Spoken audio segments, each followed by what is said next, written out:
One, two, three, four.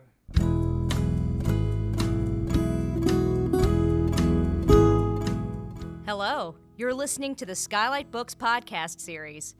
We are a general interest independent bookstore located in the Los Feliz neighborhood of Los Angeles, California. This year, because of the coronavirus pandemic, we've had to close our store and cancel in-person events. But SKYLIT is your neighborhood bookstore, and we are finding ways to create community even while we're far apart. In the coming weeks, we'll be putting out lots of new audio content to help you discover new books, connect with authors, and check in with your favorite booksellers. To learn more about how you can help keep SKYLIT alive, please visit our website at skylitbooks.com or check out our social media accounts on Twitter and Instagram. You can subscribe to the podcast on Podbean, iTunes, and Spotify. Thank you for listening and enjoy. Hello, lovely listeners, and welcome back to SKYLIT. This is the SKYLIT Books podcast series, and I'm your host, Maddie Gobbo, events manager. If you have never heard of SKYLIT Books before and you've somehow stumbled upon this podcast, welcome. We're so glad to have you. We are an independent general interest bookstore located in the Los Feliz neighborhood of Los Angeles, California. Right now, we are open every day for curbside pickup and in-store shopping with a mask from 10 a.m. to 5 p.m. We're going to be expanding our hours very soon. We may have already expanded them by the time this episode airs, so just check our social media for the latest on our operating hours. We did just open our arts annex back up, which is so exciting. That's where we keep all of our beautiful photography, monographs, our comics, our film and TV books, our design books, and all of our weirdest and best zines. So if you've been missing all of that great content, hop on over. We're open. We'd love to see you. All right. So today we're going to be talking about feminism. Don't freak out, guys. I'm really excited for this conversation. I think this is such a fun and also meaty book that's going to give you kind of both the accessible sort of introduction to some of these concepts in feminist philosophy and also get us deeper into the weeds and kind of the nitty gritty of these conversations that are happening among theorists right now. So my guests today are Carol Hay, who's the author of Think Like a Feminist, The Philosophy Behind the Revolution. And she's going to be in conversation with Samia Hesni. I will read both of their bios in just a second, but to tell you a little bit more about the book, Think Like a Feminist is an audacious and accessible guide to feminist philosophy, its origins, its key ideas, and its newest directions. It's irreverent yet rigorous, and it unpacks 200 years of feminist ideas. There's a lot in here, and I'm excited to do some of that unpacking on the podcast here today. All right, so our guests. Carol Hay is an associate professor of philosophy at University of Massachusetts Lowell and author of the award-winning Kantianism, Liberalism, and Feminism, Resisting Oppression. She's written for the New York Times, the Boston Globe, and Aeon magazine. She divides her time between Boston and San Francisco. Samia Hesni is an assistant professor of philosophy and women, gender, and sexuality studies at Boston University. Their current research is about normative discourse and social negotiation, examining the ways in which speakers use language to enforce, reinforce, and modify power dynamics within linguistic interactions. Fantastic. Carol and Samia, welcome to the podcast. I'm so glad to have you. Thanks for having me. Thanks. It's great to be here. All right. So, Carol, do you want to start us off with a short reading? Give us a little taste of the book. I can do that. Yeah. So I think what I'm actually going to do is read you the epilogue. So just pretend you've read the whole book, and this is the last thing I'm gonna give you. Okay. So before I start, actually, there's one bit of information that I have to give you so that something I say is going to make sense. So in this reading, I talk about a bird cage. I have this sort of metaphor of breaking free from a bird cage. And that's actually an allusion to something that I talk about earlier in the book, which is a metaphor for understanding oppression, which is a sort of central theoretical term that feminists use. And this metaphor comes from a feminist philosopher named Marilyn Frye. And Frye says that when we're thinking about oppression, and a nice way to sort of understand what's going on is to think of a bird that is surrounded by wires. right? And not just one wire, I mean, they're not electrified wires or like razor wire, just regular wires, right? And any individual wire by itself isn't really capable of affecting what's possible for a bird. But as we know, collectively, when all the wires are attached and they're systematically related in the right ways, a bird cage can completely constrain a bird. So Fry says that this is a nice metaphor for understanding oppression, right? So we should sort of think of all of these interrelated harms and injustices that women experience because they're socially recognized as women. And collectively, all of these things combine to really affect what's possible for women. So that's the background you need to understand this. And with that, I will read to you the epilogue of Think Like a Feminist. Okay. So the epilogue is called Why Not Humanism? Something you often hear from the I'm not a feminist but types is that instead of feminists, we should call ourselves humanists. Feminism, in their view, is a label that's too far gone, too weighted down with the intimation that the collective goal here is the establishment of a matriarchy, right, where women smear menstrual blood all over their bodies and howl at the moon to honor the Wiccan mother goddess, and only bother keeping men around to work as sex slaves and maybe do some manual labor. Even if the entirety of human history has been characterized by men having the upper hand, two wrongs don't make a right, they scold. Humanism, on the other hand, implies equality. And who doesn't like equality? To which I say, bullshit. The reason we will need feminism instead of humanism for the foreseeable future is that the latter risks ignoring thousands of years of history, risks pretending that we've already achieved gender equality when we obviously have not. If and when feminism is actually successful in achieving gender equality, it won't need to exist anymore. Yup, you heard me right. Feminism's goal is to eradicate the need for its own existence. Maybe another way to put it is that feminism's goal is humanism. But to insist on humanism now is to pretend that we live in a radically different world than we actually do. Objectification, misogyny, the male gaze, gender essentialism, rape culture, and sexist oppression have a long and storied history. The process of dismantling them will be equally epic and enduring.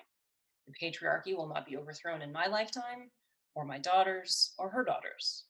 The catcalls and pussy grabbing and mansplaining and sexual violence will continue. But we can and we will make progress. And my hope is that having read Think Like a Feminist, you'll have a better handle on the reality of the situation. My hope is that you'll be able to grasp and make sense of the double binds you experience, the false expectations you have to confront, the wires of the birdcage you're surrounded by. My hope is that you'll never again have to feel like you're entirely alone in trying to shake free. So that's the epilogue. Thanks, Carol. I loved this book so much, and in sort of hopes of reaching more people who may not have read it yet or know what it's like to think like a feminist, I'm just going to start with a really basic question, which is, what is a feminist and how do you define feminism? Good. Yeah, that's a good place to start, right? Because one of the things I actually talk about at length in the book is how feminism has this PR problem, and maybe we can talk about that later on, right? But I think that this is a concept that there are a lot of misconceptions in the public consciousness about what exactly is going on here. So it is good to sort of start out with the definition. I like to joke that if you were to ask 10 different feminists to define feminism, you'll get 11 different answers. But what I mean by that is just that this is a really, really complex social movement with a lot of sort of contradictions and disagreements within the movement. And so coming up with a definition that everyone is going to buy onto can be tricky. So with all of those caveats in mind, here's my sort of like baseline for thinking about what feminism is. And again, the thought is that what the problems are, what the solutions are, these aren't necessarily things that feminists are going to agree about, but I think there are sort of a few fundamental things, right? And so they do this. First of all, you are a feminist if you agree with the social scientists, right? If you agree with the historians, right? This is actually not a job for a philosopher at this point. You're a feminist because these people point out that basically by every single metric that we have to measure quality of life, women don't do as well as men, right? So whether we're talking about like subjective reports of happiness or health or wealth or political representation or autonomy, control over one's day-to-day life, whether you're talking about just seeing yourself reflected positively in the culture at large, whatever it is, women don't do as well as men, both historically and today.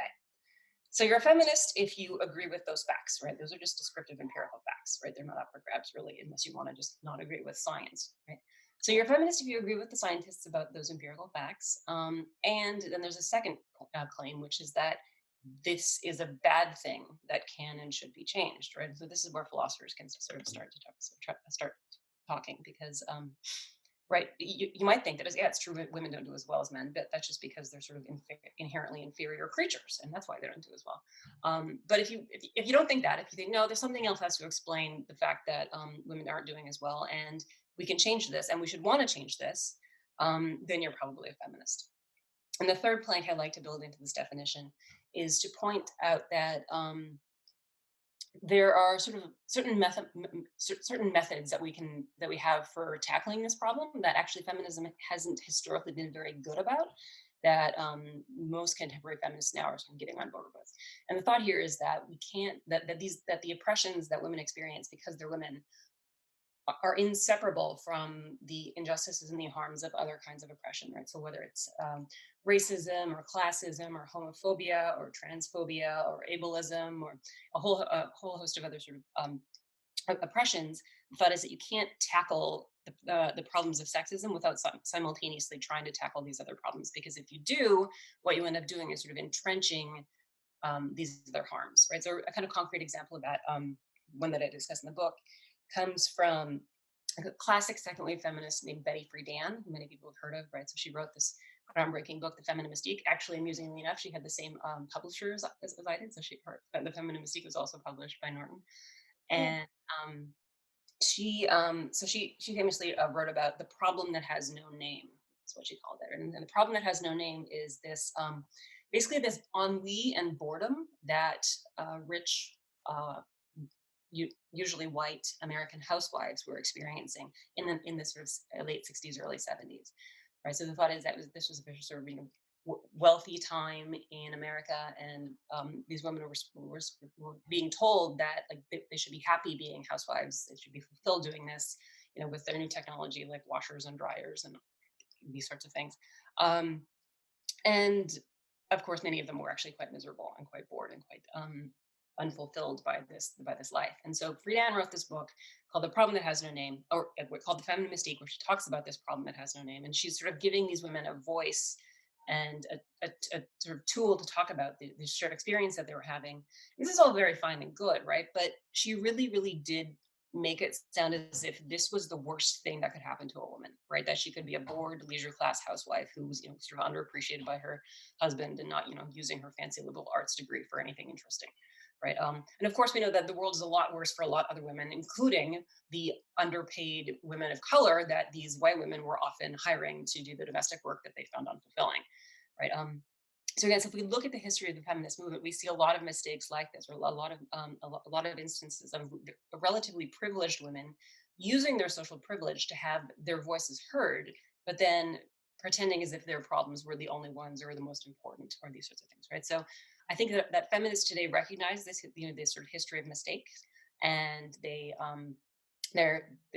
try to do better, right? They try to recognize that you can't tackle sexism without also simultaneously tackling racism and classism and homophobia and these sorts of things. And so a term or a label that's often put on this is intersectionality. And as I talk in the book, intersectionality is an incredibly complex idea with a lot of stuff going on, but that's one of the things that people often have in mind when they talk about intersectionality, right? Which is, again, just this recognition that sexism doesn't exist in a vacuum, right? That exists in this social world with a lot of other interrelated oppressions. And if we're going to fix it, we've got to tackle the whole thing all at once. Fantastic. I love the idea of tackling everything all together. One of the things you mentioned in terms of oppression women experience being inseparable from other kinds of harms and oppression is transphobia. And the first point that you brought up in terms of the definition of feminism was that women don't do as well as men on the whole. So I'm wondering, do feminists have to buy into the gender binary, right? That there are just women and men? Not necessarily. I mean, I think that the extent to which feminists have to, or when feminists talk about gender and talk about it in binary terms, what they're generally doing is responding to the social world as it is right now, right? So we live in a world where human bodies are sorted according to sex, right, either male or female sex. And we live in a social world where sex is then hooked up to gender in a one-to-one sort of correlation, right? So the thought is that if you are born into a body that is assigned female at birth, then you tend to be gendered in feminine ways.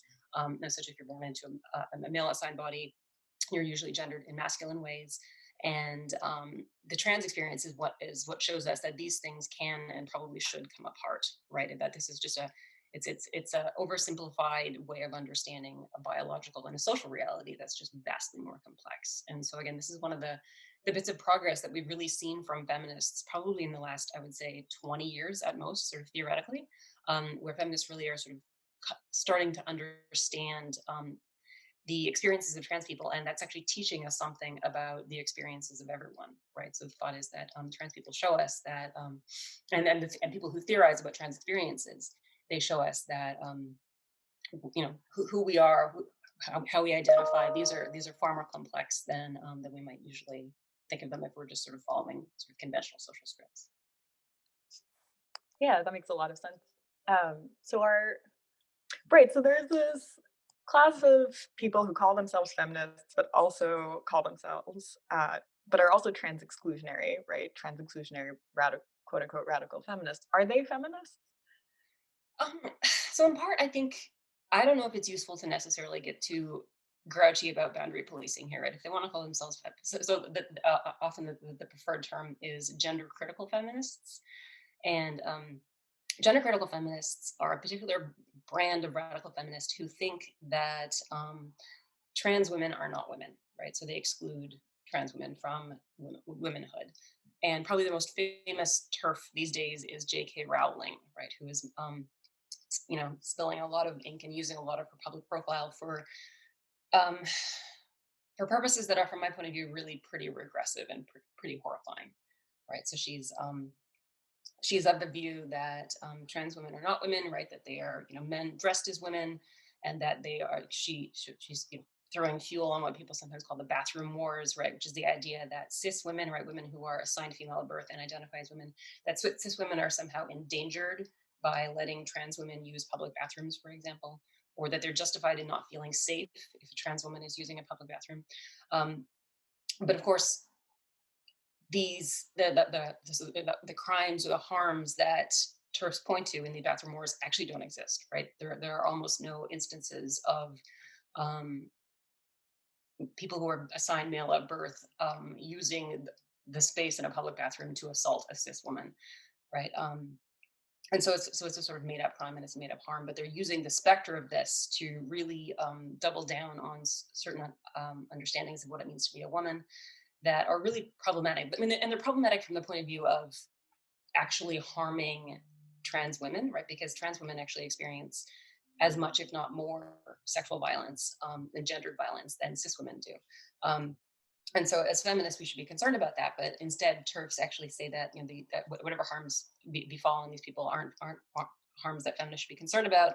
And that if we include trans women's experiences as women's experiences, we risk sort of selling out the feminist movement. And so one of the ways I like to sort of point out the flaw in this sort of thinking is that, again, first to point to the harms that trans women actually do experience, and also then just to point in the book, as I do, to how feminist thinking has really evolved on the issue of understanding what it means to be a trans person, right? And when you actually sort of look at that history of thinking, you realize that no, the feminist thought has really moved beyond the idea of thinking of just gender as a social construction, right? The idea that how we sort of how we identify, how we're socialized, these in gendered categories, these are socially constructed. So that was something that feminists in the sort of 70s were really pretty good about. But by the 80s and certainly by the 90s, feminists following in the wake of people like Judith Butler really started realizing that no, just as much as gender is a social construction, we can think of sex as a social construction.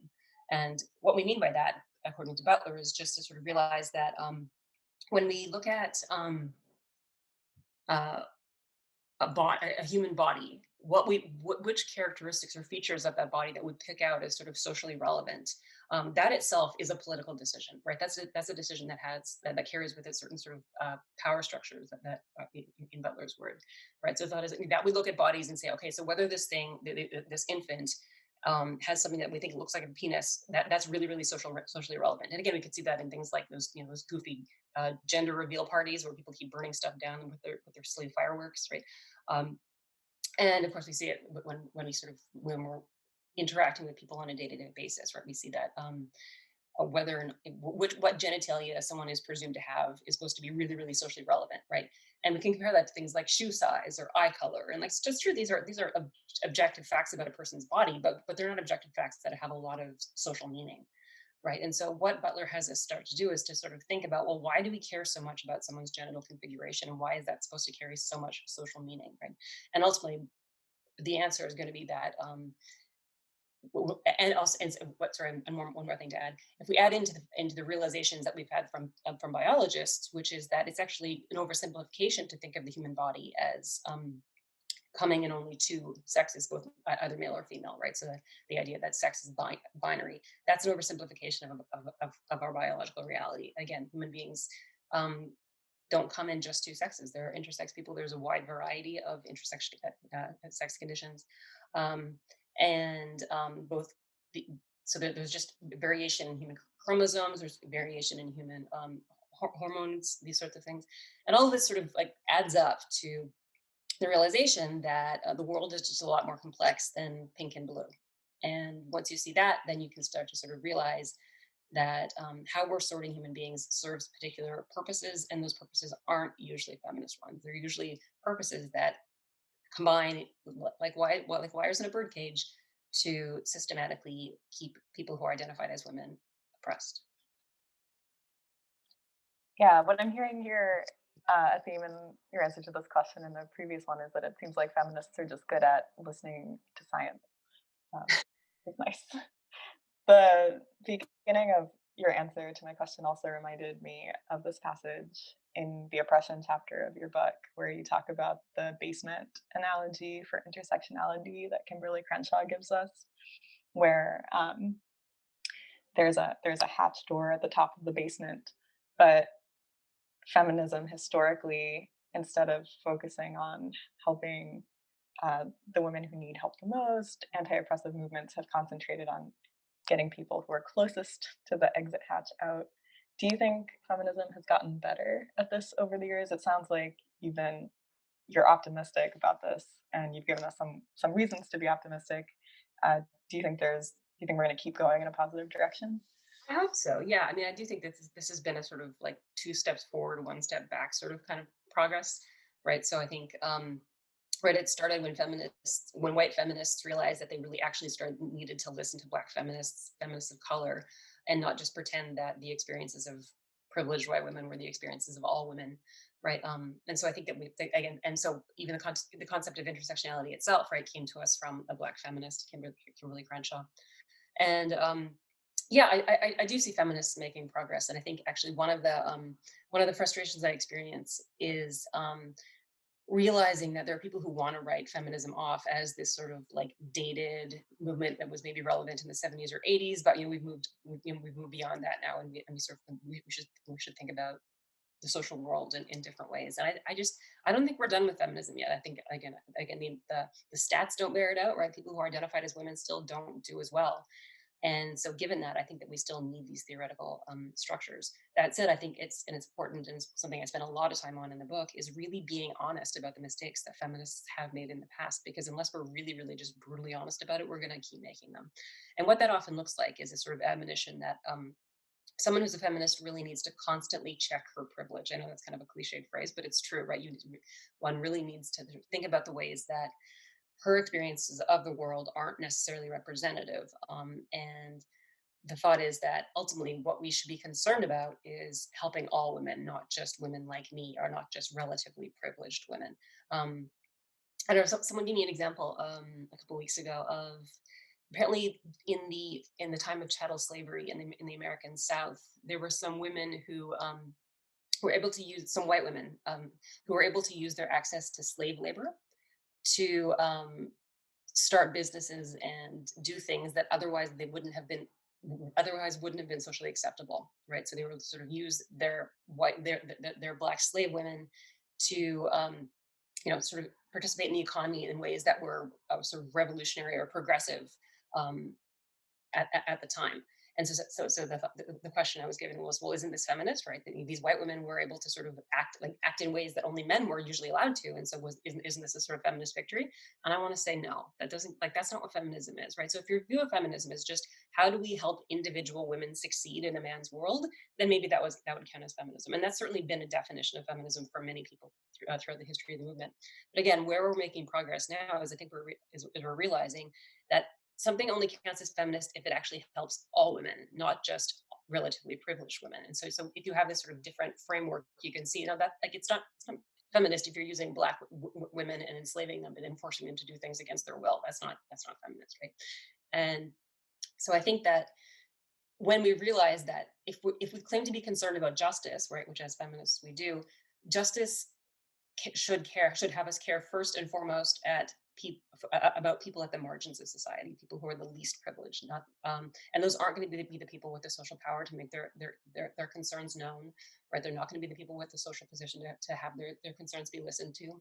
And so as feminists, especially as privileged feminists, right, someone like me, right, I'm white, I'm educated, I'm middle class, right, I'm cis, right, I really need to be careful that when I'm making these claims about what women need and what's bad for women, what's good for women, I'm not just talking about women like me. In fact, I probably shouldn't be centering women like me. I should be centering the experiences of women who have it a lot worse off than me, right? So that's one of the reasons why I talk so much about trans women in the book, why I talk about women of color in the book, right? Because again, this is a historical mistake that feminists are really good at making, and it's almost like a cognitive habit, right? It's hard to not do this, right? To not sort of generalize from your own experiences, and so it's okay to start there, but that has to be a starting point, and you really do need to move on to sort of focus on the women who need, or rather, the women who have it the worst off in our society because of the forces of sexism.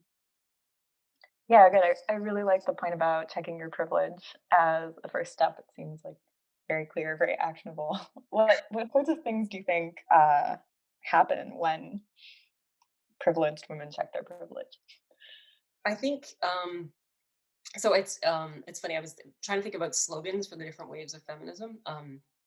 And so the stuff we've been talking right now, people categorize this as third wave feminism, and maybe we can talk about the first two waves later. But third wave feminism really is this sort of historical corrective to the mistakes that feminists have made in the past. And the slogan I came up with for third wave feminism is "Sit down, Karen." Um,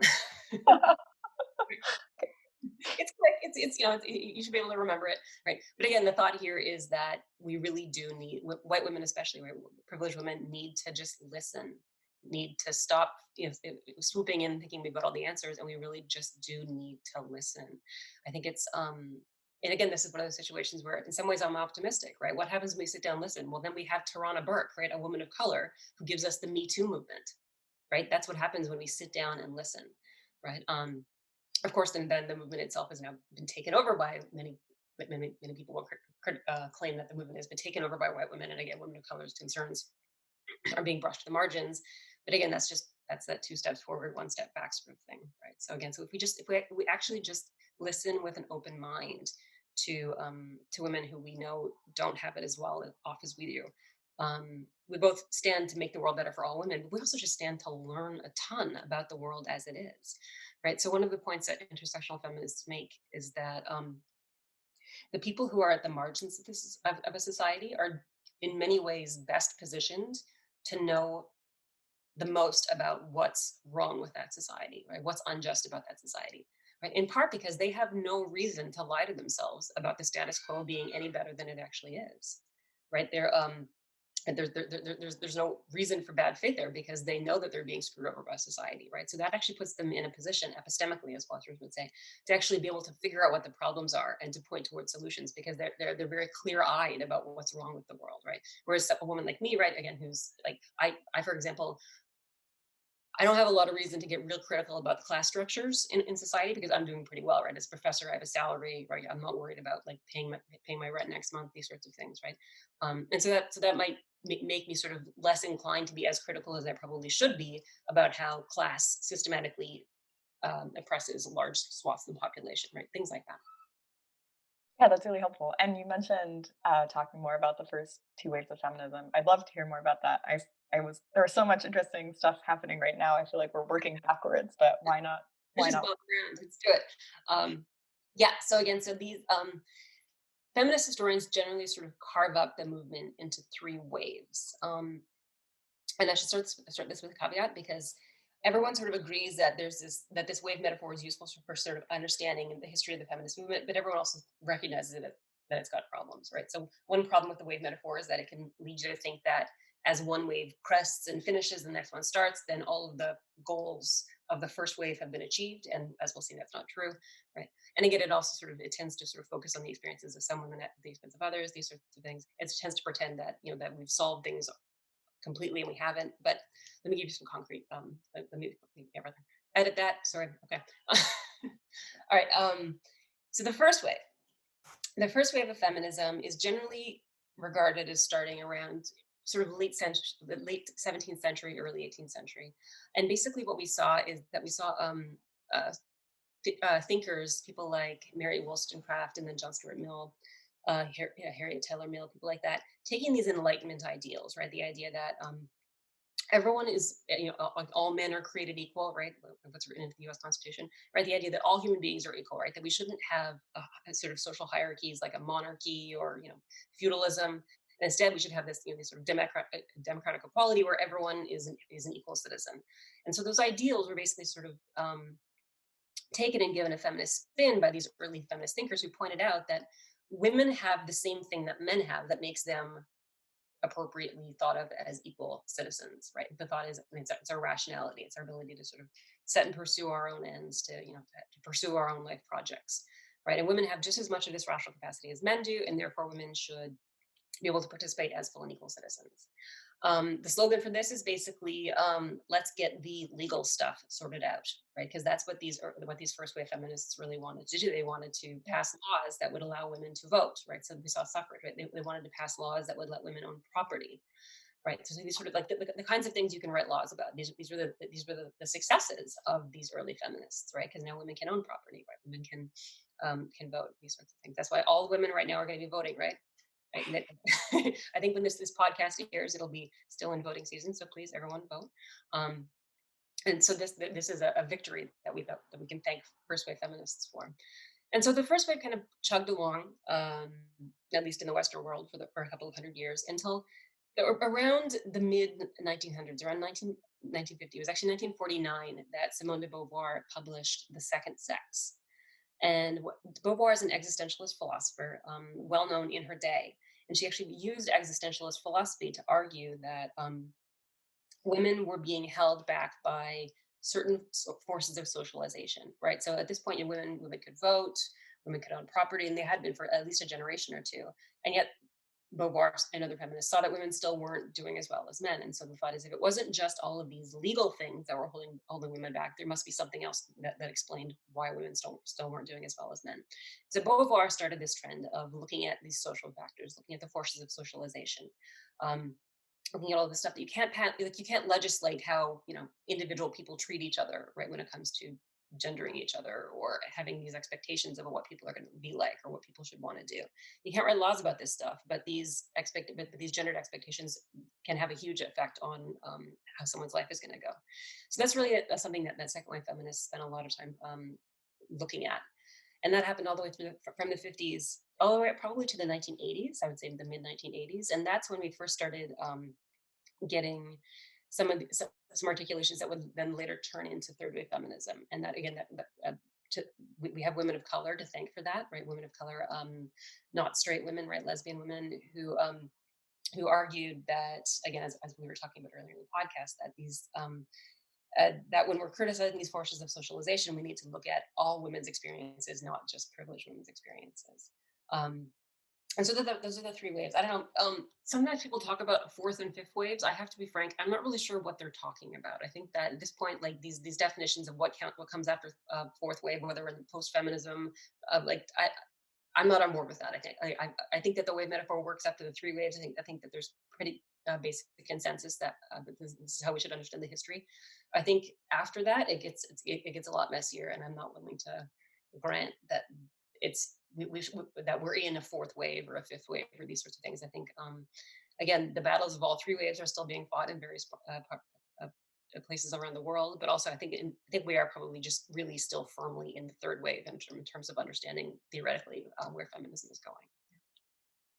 Yeah, that makes sense. And I'm thinking about something you said about the second wave and de Beauvoir focusing a lot on these social features. Um, do you think that's where, or do feminists think that that's part of the origins of sexism in the first place? Like, is it social? Yeah, yeah. So I mean, it's kind of fun to speculate where sexism came from, right? Because it predates written history, right? So that we're definitely in the realm of speculation here. We can't know for certainty because, right, that sexism is, as far as we know, there have been no matriarchal or egalitarian societies, or at least not very many of them. Um, and so if every society has been patriarchal in the sense of giving most of the social power to men, um, that sort of cries out for explanation, right? Like, why is this the case, right? And different feminists have come up with different explanations, but again, these are all just speculative, right? So John Stuart Mill, right, an early 18th century feminist, talks about basically might makes right, right? So the thought here is that, well, if the average man is bigger and stronger than the average woman, then he can use that sort of physical power to force his will onto women, right? And so basically the thought is that men just forced women to obey because they could, because they were stronger than them. Um, and that's like that. That's a possible explanation, but again, it doesn't explain why that that is the way it is now, given that we live in a social world where physical strength actually doesn't get you very high up the social ladder at all, right? So, like I'm pretty sure I could arm wrestle Donald Trump, right? And he still has a lot more social power than I do, right? So it can't just be physical power. It's got to be something else, right? So Kate Millett is another philosopher or rather feminist theorist from I think the 70s and 80s. And Millett speculates that maybe where this came from was actually just men and women's different roles in childbearing and child rearing, right? So we should point to the fact that it's women's job to historically, until very recently, women were the ones who had to carry the babies in their body and then feed them with their bodies afterwards. And this just put them in a situation in society where where they didn't have the time or the energy to do other things in the world, and so that sort of put them at this systematic disadvantage. Again, now that we have infant formula, women are no longer bound by this biologically, and a lot of the advantages of modern medicine mean that pregnancy is no longer the danger or the burden that it once was, right? So again, so you would think that these things would be going away by now. Again, it's hard to know exactly where this stuff comes from, right? Some sort of less feminist friendly explanations of this sometimes come from evolutionary psychologists, right, who take some pretty kind of regressive ideas about what men and women are really like. They really just kind of take these stereotypes about what gender are, and they kind of like write them back into the speculation about what we were like in our caveman days, right? And so the thought here is that men just want to spread their seed and like have as many children with as many fertile women as possible, and that's why they're attracted to a certain kind of woman. And women really just want to sort of catch a man and lock a man down because they're the ones who are responsible for taking care of them. And so this explanation might sound quite similar to explanations that we get from feminists like Mill or Millett. But often, when we out of the mouth of evolutionary psychologists, it tends to actually sort of end up justifying a really pretty regressive status quo where this is how things should be, right? Women really should be subject to men. And so that's why I think a lot of feminists are kind of critical of evolutionary psychology's explanations of gender differences and the imbalances of power between men and women, just because too many evolutionary psychologists want to pretend that this is how things should be, and that's not something as feminists that we want to get on board with. Yeah, you also talk in the book about the ways in which religion reinforces sexism, and I thought that was super fascinating. It made me wonder what do you do when there is such an authority behind these sexist ideas, and you're trying to reach people who, on the one hand, see these things as authorities, but also uh, are sort of struggling to recognize themselves in these positions of powerlessness. Yeah, no, I mean that's a great question, and I don't think there isn't just one answer, because I think like this kind of problem can take a lot of different forms. I mean, what you don't want to do is something that I think feminists have done in the past. Sort of Western feminists have kind of swooped into other countries and say, all right, so the problem here is that you're just the poor victims of a sexist culture, and so we're going to save you by trying to convince you to convert to a different religion, right? So there's often kind of like an anti-Islam bent to some of these criticisms, right? And sort of thinking about these women in these cultures, right, as sort of as being these sort of dupes of patriarchy or sort of completely oppressed by their burqa or these sorts of things. And again, when we know that, like, it's absurd to pretend that Western women aren't oppressed in many of the same ways, right? And so again, it's in some ways it's easier to point to what not to do, which is to sort of like swoop in and think that the answer is to just have everyone live the way women in the U.S. live or something like that, right?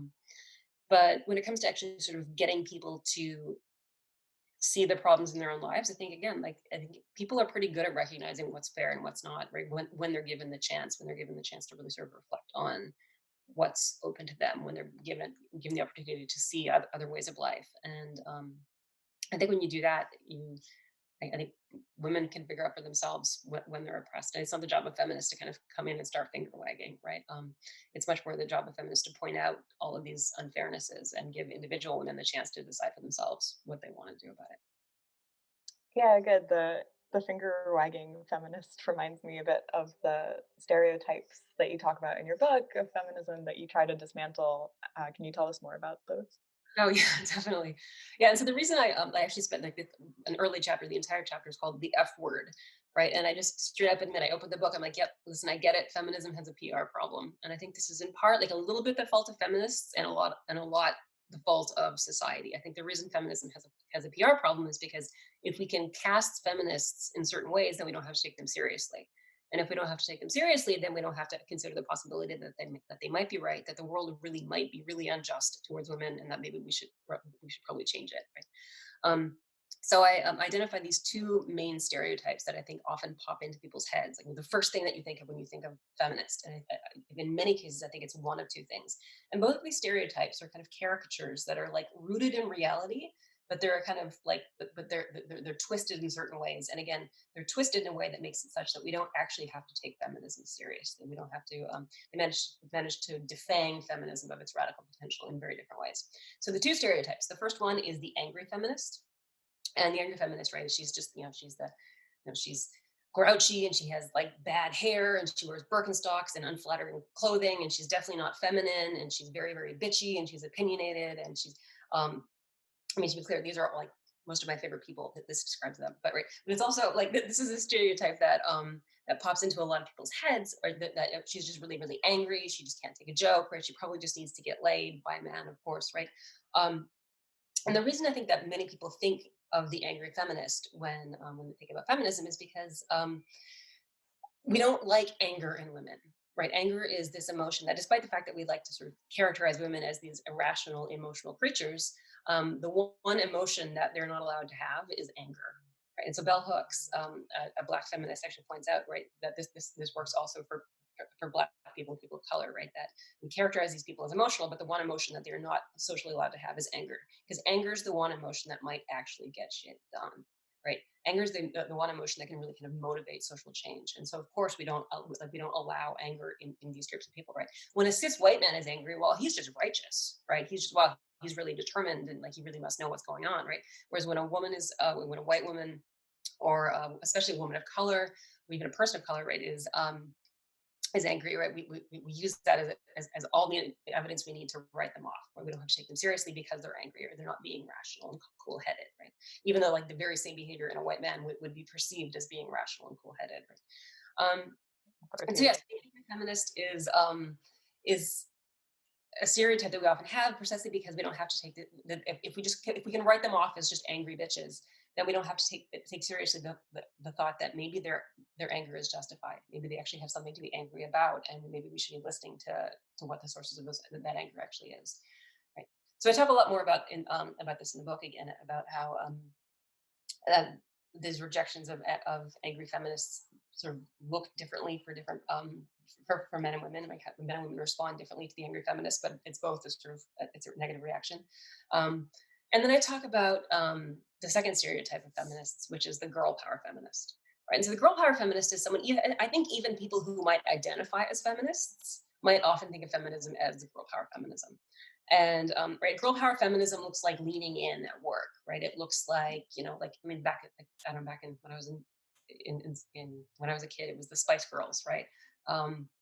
and right, and now, right, like sometimes, like you get like a couple of years ago, right, Beyonce sort of came out as a feminist, right, and she's wearing and standing in front of this big screen emblazoned with the word feminist, not wearing pants, right, and like to be clear, like Beyonce is incredibly feminist in all sorts of ways. That was maybe not her most like distinctively feminist moment, just because like it really, the girl, it gives us this version of feminism, which is just, it's like girls just want to have fun, right? Whatever, like whatever kind of feminist you are, you're not one of those scary, angry feminists, right? You're the fun, sexy kind of feminist, right? And again, the girl power feminist is, she's used to sell body wash, right? She's used to, like to motivate corporate women's leadership events, right? These sorts of things. And again, the girl power feminist isn't actually going to change the world in any way, and that's why she gets cultural uptake, right? So remember when there was that statue that went on Wall Street at the beginning of of the Me Too movement, right, where they put this little girl right in front of the statue of the bull on Wall Street, and right, she's sort of standing on her hips, all defiant, and like, and everyone thought, yeah, this is fabulous, right? This is this great feminist monument, right? We have this little girl who's standing up to the bull on Wall Street, but of course, it's no coincidence that that was a little girl and not a grown woman, right? So she was called Fearless Girl. Okay, so Fearless Girl, we like to tell girls that they should be fearless, right? By the time you're a woman, if you're serving up that kind of attitude, you're going to have a whole hell of a lot of pushback, right? Because we actually don't like it when women act in those ways, those sort of feisty ways, precisely because a grown woman might actually do something with that fearlessness. A little girl isn't actually a threat to the status quo, so we're happy to sort of like feed that narrative. What we're not actually happy to let grown women actually have that kind of social power, right? So this is a manifestation of girl power feminism that I push back against in the book. Yeah, it sounds like there's a really similar double bind going on for feminists that mirrors the double bind that women face, where you have to, right, you can't be too angry and you also can't be too appeasing of the status quo. Is it up to feminists to sort of check themselves so that they don't fall into either of these categories, or do you think it's more like there's a societal misconception of feminism that pushes people into one or the other? I think that's probably the latter, right? I think characterizing it as a double bind is right, right? It's because the thing is, no matter what you do, it's going to be too much or not enough for somebody, right? So I think that it's useful to sort of be aware of these stereotypes, and if only because it's worth sort of realizing that this is probably going to be the uptake no matter what you do, right? You're likely going to be put into one of these two boxes, and so at least being aware of them means maybe you can navigate this stuff, but I think as often as not, exactly, you actually can't navigate these things in the sense of not being taken as one or the other, right? But at least I'm hoping that at least if we can kind of label it, we can sort of get people to realize, okay, what feminism actually isn't either of these stereotypes. Feminism itself is much more complex and much more worth being taken seriously. Yeah, it's like you've done the work for us to point these things out and recognize them as distractions so that now we can move on and actually just talk about feminism, which is part of what's so great about the book. And I will tell you another thing I really love about this book. So there's a quote in the chapter on oppression where you talk about Maria Lugones and embracing the way she tells us to embrace our own transgressiveness as a condemnation of an overly constrained and unimaginative status quo. And then I'm still quoting from the book, you're not the problem here, the world is. So that really resonated with me because I see in so many of my students and people I care about that it's like been really drilled into them, right? People who are not white, cis, heterosexual men, um, that they are, it's been drilled into them that they are a problem, right? And it's really hard to get out of that mindset and realize that the world is. So just to go back to Fry's metaphor of the birdcage that you read at the beginning of the podcast, it's almost as though what's going on is that you're in this birdcage and you're also being told like it's your fault that you're in the birdcage. So do you have experience other than doing things like writing this book and giving your talks and teaching the classes in helping people realize that they aren't in fact the problem, right? And that it's the world and forces that are conspiring to keep them where they are. So I think, I mean, obviously, like it comes up a lot in the classroom. Absolutely, I think you're right. Like as teachers, we spend a lot of time giving people the tools to start to understand that the world is set up not for people like them. So of course, they experience the world is not set up for them because it's not set up by or for people like them, right? And so, yeah, so I think that was definitely one of my motivations for writing this book, was to give people ammunition, right? To sort of make people realize that, um, yeah, that the feeling of homelessness, the feeling of like imposter syndrome, right? The feeling of not fitting in, can actually be a source of strength if you let it be, right? If you realize that, like, okay, I'm not living up to these standards, but do I myself actually endorse these standards? Do I value these standards? And if the answer is no, then someone actually has room to start thinking about, well, what kind of world do I actually want to live in? What kind of people do I want to be around? What kind of person do I want to be myself, right? And again, I think that this is something that actually this is an area that actually makes me really very optimistic. I think that we are getting a lot better, and I think, like you say, like the kids are all right, right? Like I think we're really sort of seeing a lot of progress in people's recognition that there's a wide variety of ways to live. I think we've made a huge amount of progress when it comes to trans issues, for example.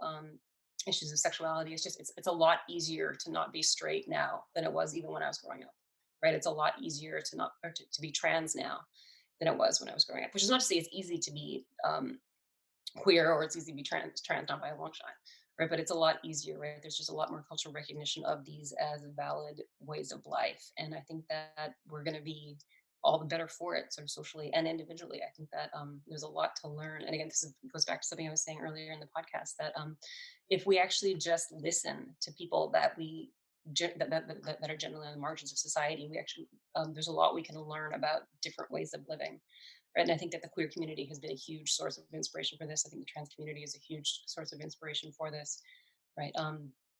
That there's just a we don't have to live our lives in these tiny little boxes that have been set out for us by society, and if we don't, there's just it's just a lot more fun. Yeah. Yeah, I was thinking it sounded like there was also an opening for things like solidarity and coalition. So, Absolutely. yeah. It's funny. I've been getting a lot of pushback in this book, from TERFs and from people who are really sort of critical of my take on trans people. Many times they're in the UK. No one can quite figure out why there are so many TERFs in the UK, but there are many in America as well. And it's been interesting to sort of hear the feedback from people like that, and to sort of realize that this actually is an important direction to push feminism in. So I'm happy to have the opportunity to do that. Yeah, I think I speak for a lot of people who, when I say we're super grateful that you did this and are doing this. I'm super grateful to have the chance. Thank you guys so much. What a great conversation. I feel like I learned a lot, and it's also kind of energized me. I think, right now so many of us are feeling like we're being governed from the top. The elites are projecting their own things onto all of the rest of us. And one of the really powerful things about this form of feminism you're talking about and outlining is that we can flip that script, we can reverse it, and we should. And it's long past time to do that. So thank you so much for speaking so clearly on it. And Samia, thank you so much for your great questions. This was just a pleasure to listen to. Thanks very much for the opportunity. And yeah, I really hope people read the book. Yes, you're here. Do either of you have anything else you want to say? Any projects you would like to promote before we say our goodbyes? No, I think I'm good Just with the book. this. All right. All right. Well, thank you both for taking the time to speak with us today on the SKYLIT Books podcast. Again, and to our listeners, thank you all so much for listening. Our guests were Carol Hay, author of Think Like a Feminist, and Samia Hesni.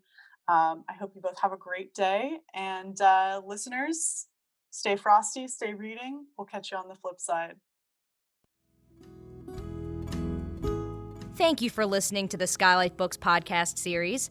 Please don't forget to visit our website at skylitebooks.com and make sure to follow us on Twitter and Instagram. Also, don't forget to subscribe to this podcast for more author talks and bookseller conversations. You can find us on Podbean, iTunes, and Spotify. Stay safe and healthy, and we hope to see you back in our store soon.